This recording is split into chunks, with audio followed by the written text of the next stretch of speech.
และอยู่ระหว่างการสำรวจความเสียหายประมวลภกิจสวท.พะเยารายงานจบข่าวนาฤนาถแข็งขันอ่านรับฟังข่าวครั้งต่อไปเวลา 15 นาฬิกาติดตามข่าวที่นำเสนอไปแล้วได้ที่ www.thainews.prd.go.th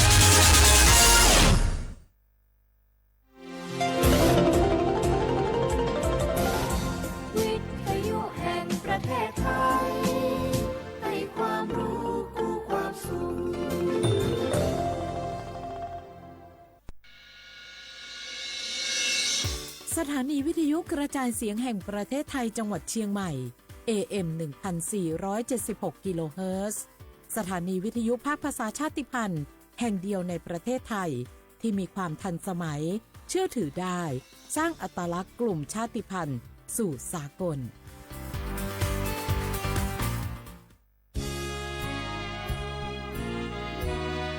พระบารมีปกเกล้าเพื่อปวงชนชาวไทยจากพระราชกรณียกิจนานับประการที่พระบาทสมเด็จพระเจ้าอยู่หัวและพระบรมวงศานุวงศ์ทรงทุ่มเทพระวรกายทรงงานอย่างไม่เหน็ดเหนื่อยเพื่อประโยชน์สุขของประสบนิกรจากโครงการหลวงสู่การพัฒนาแหล่งน้ำส่งเสริมการศึกษาและด้านสาธารณสุขที่มุ่งเน้นการพึ่งพาตนเองและการพัฒนาอย่างยั่งยืนทุกย่างพระบาทคือการทรงงานทุกพระราชดำริคือพลังแห่งการพัฒนาเพราะประชาชนคือหัวใจของแผ่นดินร่วมเสริมสร้างความรักในสถาบันหลักของชาติโดยสำนักงานประชาสัมพันธ์ที่ 3 กรมประชาสัมพันธ์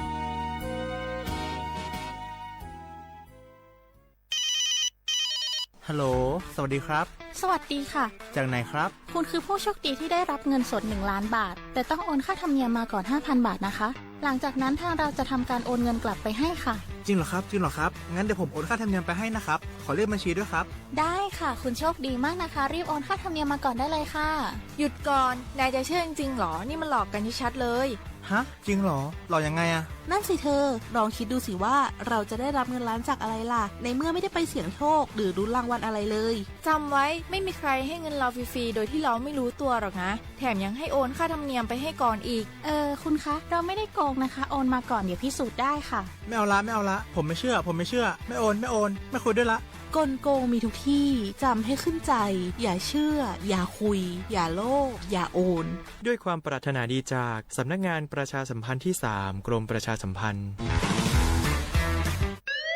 คุณผู้ฟังคะทุกวันนี้มิจฉาชีพมาในรูปแบบใหม่ๆมากมายที่เราอาจคาดไม่ถึงผมเนี่ยก็เคยโดนมิจฉาชีพโทรมาบอกว่าเป็นเพื่อนสนิทแล้วขอยืมเงินโชคดีนะที่เพื่อนคนนั้นอยู่ด้วยกันกับผมเลยรอดหนูก็เพิ่งโดนโทรมาบอกว่าเป็นตำรวจบอกว่าหนูมีคดีเกี่ยวข้องกับยาเสพติดแล้วก็ต้องโอนเงินไปเพื่อเคลียร์คดีโชคดีที่ตั้งสติแล้วก็ตรวจสอบก่อนไม่อย่างนั้นเงินเก็บหนูคงหายหมดแน่ๆเลยหากมีคนอ้างว่าเป็นเจ้าหน้าที่หรือให้โอนเงินอย่ารีบเชื่อต้องตรวจสอบข้อมูลกับหน่วยงานโดยตรงห้ามโอนเงินหรือให้ข้อมูลส่วนตัวเด็ดขาดและอย่าลืมนะคะว่าถ้าหากพบข้อความหรือโทรศัพท์แปลกๆให้แจ้งเจ้าหน้าที่ที่สายด่วน191หรือ1599เพื่อช่วยกันป้องกันและหยุดยั้งมิจฉาชีพค่ะร่วมด้วยช่วยกันเฝ้าระวังภัยรู้ทันมิจฉาชีพเพื่อความปลอดภัยของทุกคนด้วยความปรารถนาดีจากสำนักงานประชาสัมพันธ์ที่ 3 กรมประชาสัมพันธ์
betama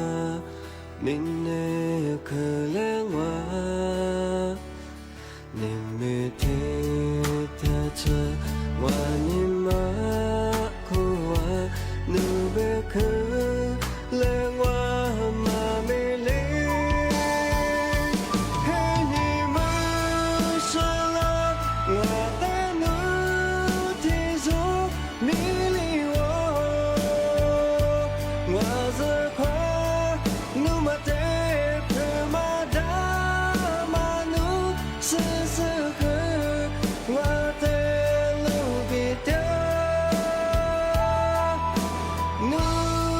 bekeleni uto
就我那伙的去群下，我那木来你哥么当，我那你暖我。你的哥哥，我拉你的是做。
别起瓦流，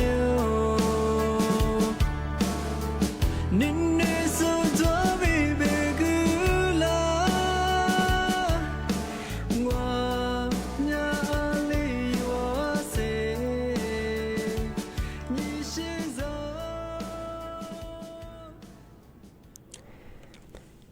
啊，写话不来好话，阿么啥，我李松我读字的话，被老王啊，你莫话你啥梦啊，奶奶别个做莫话你节目，那听的话你那也是里多啊，我李松我ประกาศกูไม่ท่าจิ้มหมายกันดังอ่ะสถานีวิทยุกระจายเสียงแห่งประเทศไทยจังหวัดเชียงใหม่ว่าดังอ่ะที่นี่ถ้าว่าวิทยุว่ามือจะมางงเป็นยายี่ระบบยา AM ยี่ความถี่งามยี่คลื่นความถี่ของแบบที่ที่ตัวลี่ยาสิ是错คือกว่าวิทยุอ่ะโจเนี่ยคือดูหลังอันเนี่ยๆสมมติว่าจีมตัวความดูจีมเราไม่ยาหนีไม่ความหนีสามโมงน่ะถึงจะความหนีน่ะเนี่ยเสียดวงที่นี่ถ้าว่าระบบไลฟ์สดคือดวงFacebook ยี่เพจแบบสบทเชียงใหม่ AM 1476กิโลเฮิรตซ์ที่ไลฟ์อย่าง我想话他วิทยุให้นาจาสุงานไลฟ์สดที่สุดคือข้อความงานนี่มีถึงยังบ่คือเอาลิซุยเห็นนี่บาบาบ่คือพลักกะนี่มีถึงยังบ่คือพาบาบาคือเฮฮากูนี่ไงนี่มีถึงยังบ่คือฟูนี่ยิกูนี่ตัวหัวญานี่ตัวหัวกูอันนี้บ่ว่าไทยบางมันอย่างคือกูหาศาสตร์สื่อนี่ไงนี่มีถึงยังบ่คือน่ะนี่สนามไปคือซื้อหาอันใบยี่สิบดอลลาร์ไงแบบอันนี้ไม่ถึงไปคือกู้หามาใบเฉียวไงที่แบงก์ยังงงมันยังไงนี่ไม่ถึงมูลค่านั่นแหละคือถึงมาปีมาแต่สื่อจริงสมมติว่าไงทำไมสำนักงานกรมอุตุนิยมวิทยาไงที่มือแต่ปัวกูนี่สู้แต่นี่สู้แบบไม่ช่วยไงนี่จะกูนี่ว่านี่ศาสตร์นี่ไปคือนี่มีสเปเชียลไงที่แบงก์เขาเรียกมันคือเจ้าว่าไงเมื่อที่เขาเรียกว่าคือพายุกูมาคือยิ่งมีอย่างงอพายุบัวลอยไม่ใช่ยังไงมาสักทีมหาก็เรียกมันยังคือพายุบัวลอยไปไงที่เป็นไม่คือมาสั่งมันยังมหาก็เรียกว่าคือนออำเภอแม่สุเรียนไงจังหวัดแม่ฮ่องสอนไปไงนออำเภอแม่สุเรียนก็มันยังคือหลายพื้นที่ไงจัดจำแบงว่ายังกาที่มันคือมหาเรียกยังคือจะมาชอบกันnó gọi nhiều quan như sát gì làm mà chỉ được quan như sát giờ mà là chuột hi mà cái việc mà xem mà thấy biểu thì như lúc khum bè lùm bè ngầu cái nhà khui rằng vừa khi mà phát lại cho con ngày qua mà hai thứ cứ xử lý mà qua giờ màคือที่สักฟ้าว่าว่าคือยังไม่เข้าใจเรื่องว่าตีหนึ่งตีสองตีสามตีสี่ห้อหลายสิ่งกันจะมางอที่บ้านเขาไม่เอาcho con ngày màคืออย่างนี้มันคืออันนี้บ้านคืออย่างเหมือนคือเรียบไปสิ่งไงบางพื้นที่อันนี้ก็คือมันคือจำงานที่นี่คือตอนช่วงวันยี่ข่าวมันคือหลักสูตรมันคือเนาะอันเดียวกันเนาะอันเดียวกันว่าหลักสูตรมันคือว่าอันเนาะอันเดียวกันยี่บุญละมันจุดไงการยี่ที่หน่วยกู้ภัยคือไงหลักยี่ที่ดียินตัวไปคือหลักสูตรมันคือมาเชื่อไงที่ว่าอันเดียวกันเนี่ยถือว่าเนาะสัตว์คนยังจะหลักสูตรตัวตับบุญละมันงานมันคือข่าวตัวไงที่นี่คือเนาะจัดติดกับตัวงานว่าคือยาชมูอะไรชั่วโมงยุคนี้คือหัวซึมบ้างไงมันคือยังคือตัวชิคกี้พายบ้างไงเนาะถือว่าพื้นที่อำเภอไม่เสลียมไงนอหมู่บ้านนอโดยญาติดีสไลด์ไม่ใช่เนาะรับประจิมารับประจิมากว่าไอ้แบบคือสู้ว่าสู้ไอ้สิ่งนั้นแบบหลักส่วนที่เปียสิ่งของไงอันแบบคือมาสายาคือสำนักงานกรมอุตุนิยมวิทยาแบบไงนี่มันคือยังคือเหมือนหาคือเนี่ยคือยังคือเรียบไปไงอะไรบ้างเขาชอบงานมาคือยังคือแล้วมาละวันยังไงที่นี่เนาะเขตไม่เสียเรียบไปคือไงน่าจะโซ่ชอบไปไงมาคือยังคือจำมั้งไงเธอบอกว่าจิลคุยคือมีจะโซ่ไปคือไงมาคือยังที่นี่ฝรั่ง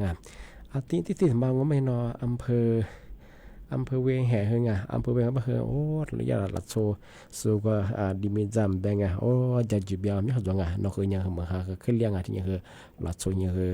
เสียหายมาคือยังขึ้นยังที่ก็สอนอะไรบ้างคือเนาะอำเภอไม่ใช่เลี้ยงจังหวัดแม่ฮ่องสอนคือไงมหาลิซาเบงเป็นมันคือมาคือยังที่พายุบัวลอยมั้งที่บ้านคือธรรมศาสตร์สำนักงานกรมอุตุนิยมวิทยาบ้านคือไงเอาพันเนี่ยบ้านคือยังคือหลายพื้นที่ไงมาคือมหาขึ้นเรียบบ้างไงบ้างคือมาคือยังคือจำโมฝาได้ไปยังไงที่ยังคือยาโซกว่าหน่วยงานคือไงที่บ่ขอยาหน่วยงานที่เกี่ยวข้องกับงานที่ดีขึ้นยายินจ่อยยังไงทำไมถึงมา ปีใหม่ที่ชาวดังงาอะไรบ้างนี่มันคือยังคือมาหากันยังเรียบบ้างไงมาที่พายุโบราณมางามาคือฝาท่าจะปชงงามาถึงมาที่นี่ที่ถึงมาโง่เป็นยังไงมาคือโครงการคนละครึ่งไงถึงมาสาวรัฐบาลที่ยี่สิบชั่วโมงยี่คนละครึ่งมาถือว่าจวนไล่ดีเลยอยู่ไปเฉียงงานที่แบงค์มันจะว่าคือทายายี่ข้อมูลว่าดูอยู่แบบคือย่าแบบคือเอาถือซื้อห้าแต่ก็มันจะคือที่เรียกรถทะเบียนยี่ปรุงแบบคืออยู่มันยังแบบถือสตีห้าคนนี้ซื้อยี่ห้าซื้อบาทจะมาสตีเรียกอยู่ปรุงแบบคือคนละขึ้นมา20วันสมัยคือ20วันอยู่สิบถือซื้อโชโคกับผู้ยามงาแบบคือรถทะเบียนมันยังถือซื้อห้าคนเนี่ยว่างก็คือยี่แห่งนี้อะไรที่มารถทะเบียนมันคือยังมาแบบอะไรไงแต่มันคือยาที่ยี่ข้อมูลที่ตัวเชิงงานที่บ้านของมันเนี่ยเอา20ดูสุดมันยังไงสาบุตัวเชิงงานสาบุมันไม่เคยยี่วุฒิบุมังโง่มันยังไงเถอะคนละคือยังคือรัฐบาลที่เบอร์เอาที่เบอร์มังงายี่วุฒิบุมันเถอะว่าบัตรสวัสดิการแห่งรัฐดูสุดไงเถอะบัตรคนจนดูสุดมันยังคือ20ว่าสุงโง่มันยังไงซื้อ3 ล้านสิทธิ์ตัวบ้างไง13 ล้านสิทธิ์ไงที่ยังคือรัฐบาลไงรัฐบาลก็ย่ารับผู้บาดเจ็บมาคือยังคือมาสับไปคืองอที่เขาไม่คือยังติดตัวสิงห์เตือสิงไงที่เป็นยังคือกเราไม่ยังคือย่าเตือมาคือสายยังบาดเจ็บสิงไงเป็นคือย่ารัฐบาลคือมาสั่งที่ติดตัวสิงห์เตือก็มาคือหนีตัวบาดที่เรียกว่าสิงไงหนีตัวบาดเจ็บเป็นยังคือติดควาเตือยังคือมาเตือสิงไงที่สติหาสติหาจีนี่หาคนเนี่ยว่าที่เรียกอยู่เฉยๆบัญญัติมังงะที่มันก็ยาที่เรียกเกิดเฉยๆมันก็ที่ยูทูบงะที่ว่าบัตรสวัสดิการแห่งรัฐอยู่ไงเสียบัตรก็จะอยู่สมบูรณ์ไงนี่พูดถึงว่ามันเนี่ยที่ว่าภาษีไงว่าภาษีหมอเบอร์สูงไงว่าวิมีว่าในระบบภาษีว่ามาจากสูงมันยังไงทำไมยี่สิบยังคือละกูล้านสุดบ้างไงที่บ้านไม่เคยทำมาคือคนละขึ้นไงคนละขึ้นไม่เคยปีกว้างเอา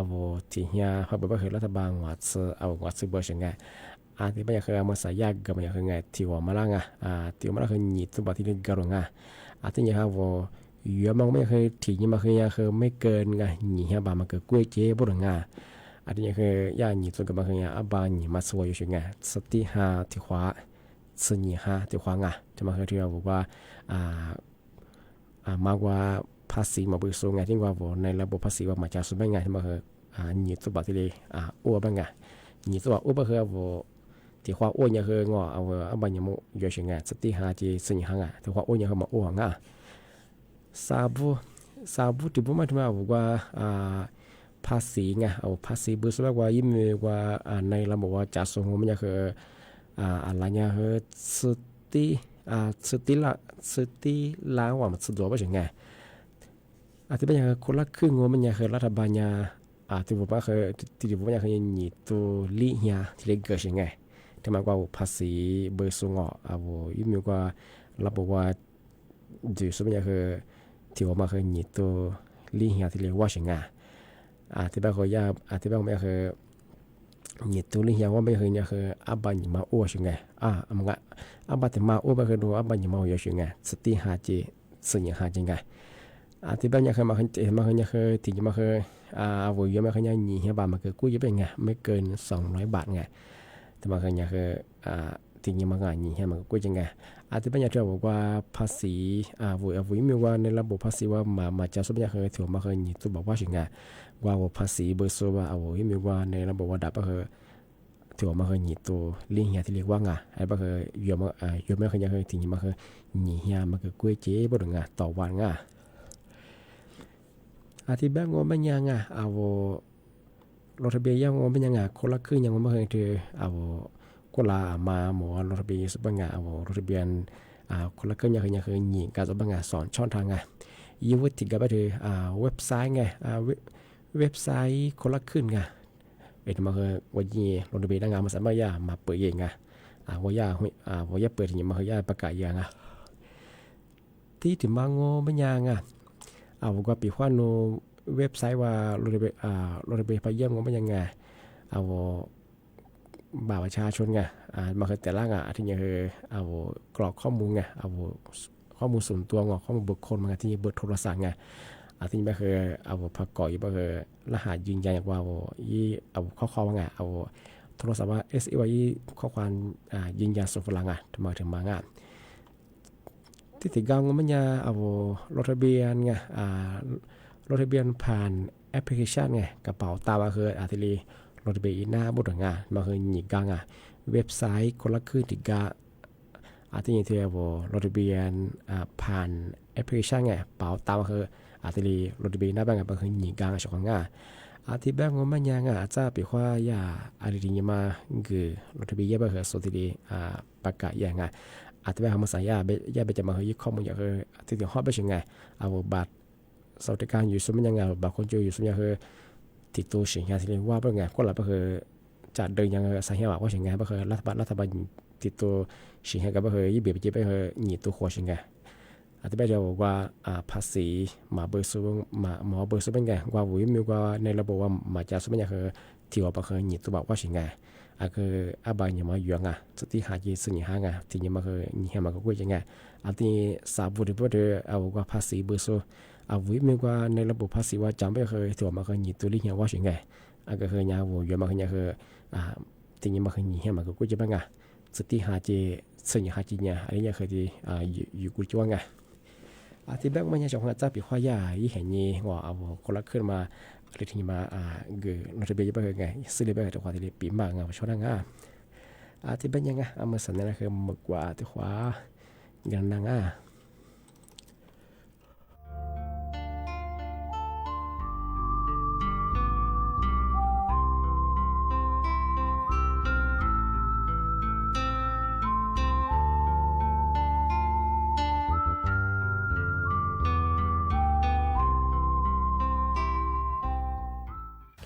我那过的可全下，我那木来你哥么当，我那你娘我。你他哥哥，完了你那是走。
你说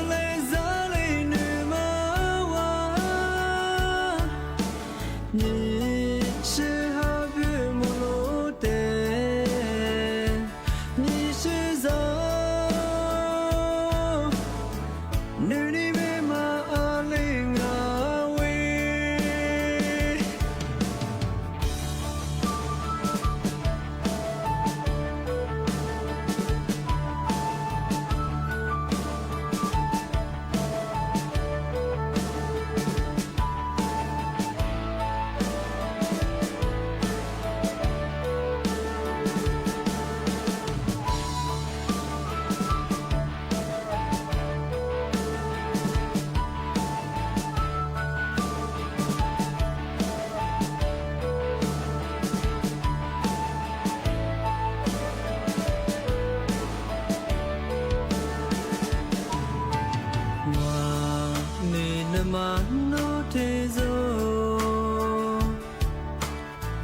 你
那了，那次那米咱们这个但是我的别人啊，小伙不，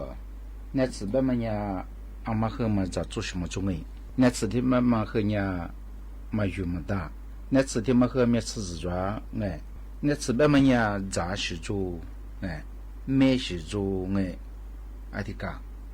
条么呀，小伙不，那次原我别呀，那次的么原我别呀，啊，无意发死亡啊。阿里小杂，阿里小麦别嘛死亡，死里嘛我别人小伙我阿无，那次他妈用我别人耍的和做耍过啊，哎，那次他妈呢小伙我如果我别人拿着片子下下来，如嘛过我别人下面一度提嘛啊，哎，阿无啦拿我票我那个，那次他妈和你讲哎，小伙我，那次他妈你不有别人苗我，个和拖。哎，阿无有嘛过我们呀，阿哥嘛去找我，阿无那次月嘛去有过往啊，哎，那次有过嘛呀，别我小伙我阿里月啊，小伙我来编啊，那次月嘛就做那十字状，啊我里有过别嘛哎，第五天子嘛我们呀，阿无那次，天嘛我们呀，阿是拿来砸，阿是拿阿里是拿来砸，为什么也拿给一那次给砸对户王啊？你这天子嘛我们呀，阿里电话嘛砸的别哎。咱面里和么哈，咱你里和么哈，哎，啥子的子嘛我们呀，出我咋动啊，人家咋动啊，而且么个死亡，人家咋动嘛，出我一个咋和嘛大么哈哎，出我咋都和人家一个咋别么和么哈，而且我们呀那次咋天我们呀我那次的妈妈，而且小咋动嘛，是我们呀说死说没来就做那人哎，理智的子嘛也不用小伙我，啊我因为提死亡啊，啊我那次他妈一个块没动啊，你咋动啊？而且你说我没动啊，他那白脚货哎，大伙大个大。而且你我那次他妈原和一年前说白了我哎，预备给咋被没备给哎。而且你我比话那次他妈，你咋被给别么呀？你怎么别无脑？而且话么呀？你咋被和哈里和啥里你和在个？他妈和嘛哈，因为他妈火哎，小伙我那次别嘛和俺面子装哎。咋啥里去么哈？别话的呀，也该播老开哎，出也咋人头？嘛那一年我出10年咋？阿提么个么哈？而且你这个呀，那次呀把地气温那阿提头把么个，阿提嘛我们呀我咋个？那怎么别拿我们也拿个么个波多lang啊？那么哈的了哎，而且特别嘛我们也咋个么好手抓？别话的呀，那次哎，我老把玩了。换单了，碰拍定头，我是没换那个头，而且嘛我说毛里白到过里咋个玩哎，而且你是适合在家玩啊，阿里的是在家过的是没他没得给，嘛我伢那次让我们伢没丢，嘛你们对嘛给我们伢，过一个年你是你的花了咋，而且和那哈里嘛那哎，而且个体质嘛和你吧，我那次他妈咱们和咱们咱们呀。咋个年咋？而且么个做看你玩，就玩每年那次，咱们咋的？吃完了提别人啥吃了提别人提的咋收做？咋个年咱们和做哎，阿拉你怎么吃咋去做？咋个别吃咋去做哎？我那做咋个别没吃咋个哎？而且么我其实有些年咋个年哎，提做么过一年提咋去做？小伙我实质的怎么个年吧？我那次约的包的里的花果花哎，一头就做对你，一花就做对你，就做鱼你，一鱼故事了。我提一个我们家小伙我一年前过了，里提你妈一过了一有哎，那次的嘛和那次那个一别嘛过嘛别个瓜跟么事的双么事了哎，我对你对我们家我嘛是我们家。那次他妈和一比抓一谁个嘛，他们那妈妈学背我，一喝了，阿里提这个了，提把当我们家屋和他咋哎，小伙我提是我们家那次那米月么子过的说提40年，没得说我们家我拿拉比呀，拿着票子抓，屋和嘛是追哎，那次咋和我你妈妈面嘛是追，嘛我们家咱那次咋个哈里多嘛，可也可拿拉和我你妈啥都我哎。小伙我，对嘛我别人是个他们看哎，那次那米别和别打，一些年都有都别和别打哎，该那吃票和票我，我拉出的嘛的个小伙我拉出嘛和可多哎，他们呀出几个门啊，打来就多个门啊，那吃和票别哎，该他们呀阿里兄啊，别们呀茶叶小伙我。茶叶ที่มันยังเป็นงู小伙มันสยามนักวิทยาศาสตร์นักวิจัยที่ยามหาวิทยาลัย UCLA อันเป็นสหรัฐอเมริกาเหนือที่มาสู้สิ่งนี้ตัวนี้ฝรั่งมันเราช่วยไปเสียที่แสนกูมือ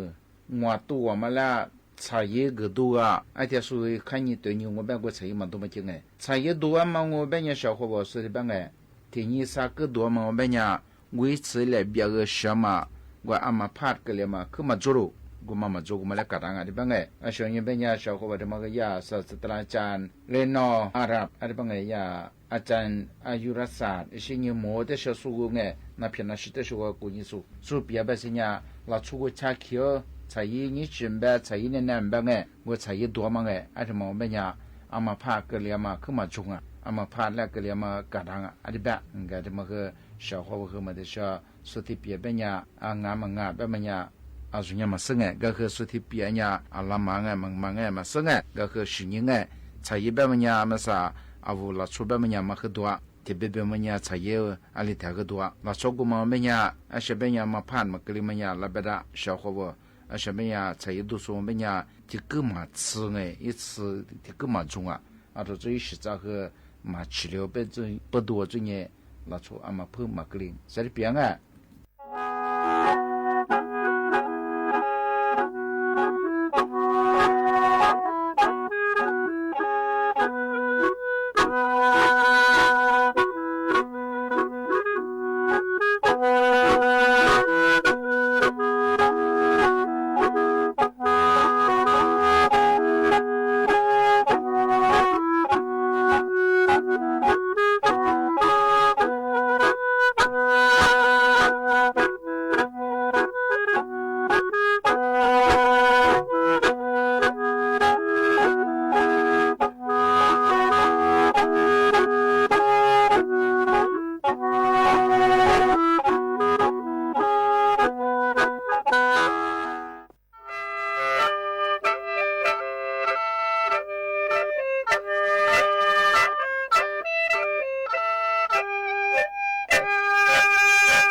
一天不来，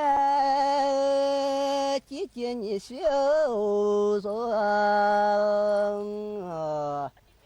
是呀面呢，若别你都一咋多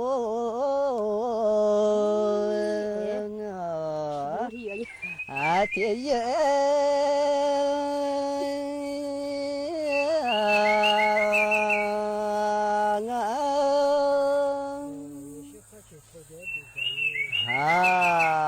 quan nhà tôi ra nhà sơ gì anh là phá là nó như ngoài đen à như xí xa kia cho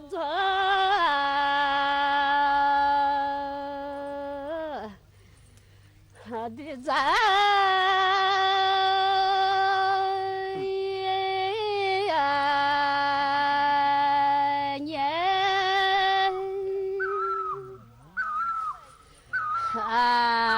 cả nhà qua nhà vô rồi nhé à sơ khứ sơ ya nhé rồi tìm anh để lấy mưa cơn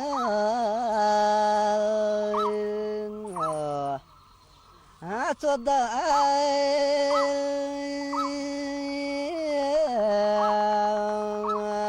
mày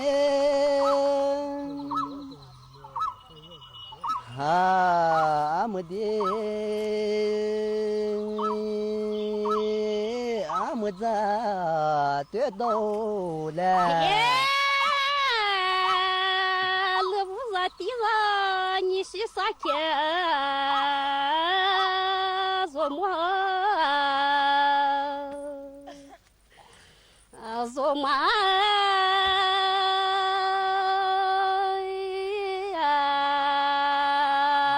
mua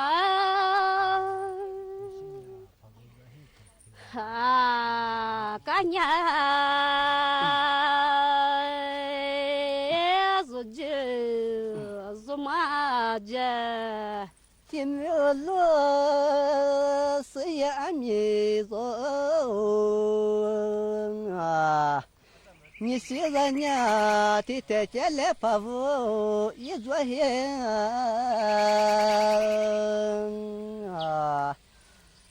做么？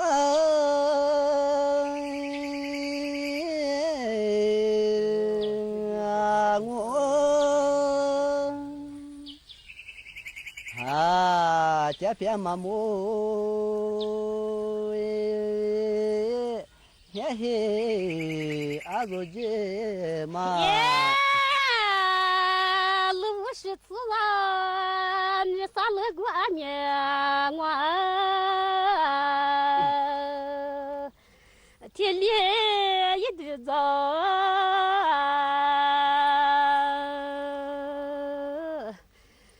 比赛。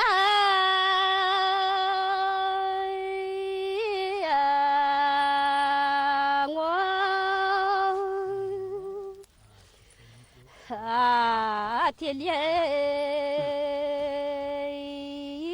不走，过马我。天落季节我你是怎你过路边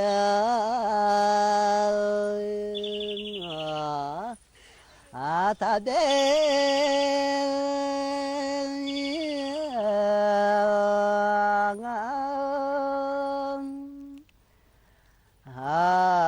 是还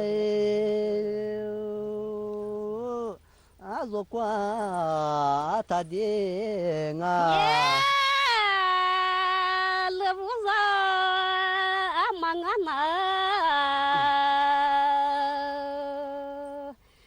米子嘞，爸爸嘛嘿， na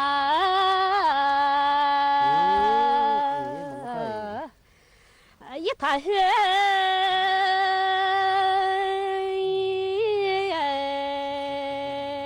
na